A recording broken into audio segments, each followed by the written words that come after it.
chicherita. Dito si pareng andaya. So ayan, halo-haloin natin yung ating ginisa natin sibuyas habang hintay natin siyang maluto at lumambot ng konti. Bago natin ilagay yung ating recipe na 5-part ng chicken at saka yung chicken wings. Yun? So after 2 minutes natin ilalagay na natin, ilalagay na natin dito sa ating ginisang sibuyas. Ayan. So isa lang natin para hindi sumama yung sabaw. Ay yung tubig na pinahugasan ng ating manok. Di, pati plato, lagay mo na.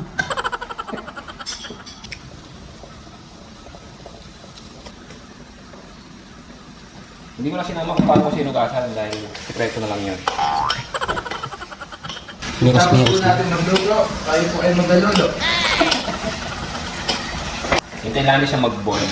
Yun? Boil? Yun. Boil. Ang sarap na Boy. Hala all boy. So takpan mo natin sa after 5 to 10 minutes. Ayan. Hinahanap pa yung takip. Ilalagay na nga. Hintay lang natin siya hanggang 5 to 10 minutes. Saka natin siya bubuksan.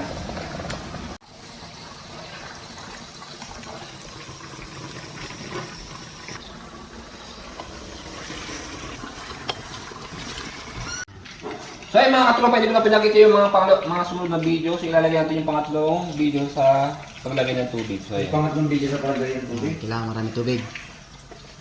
Yung pangatlong tubig sa pangatlong So iubos po natin itong isang kaserola.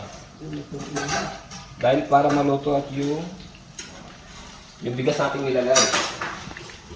Kailangan natin tabi ng tubig kasi pag konti lang po yung nilagay natin tubig, matutuyo po yung ating lugaw dahil ang daming rice na ating nilagay. Yun.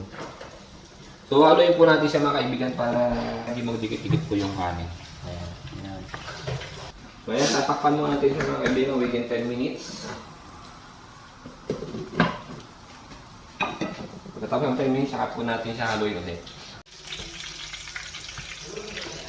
Yeah.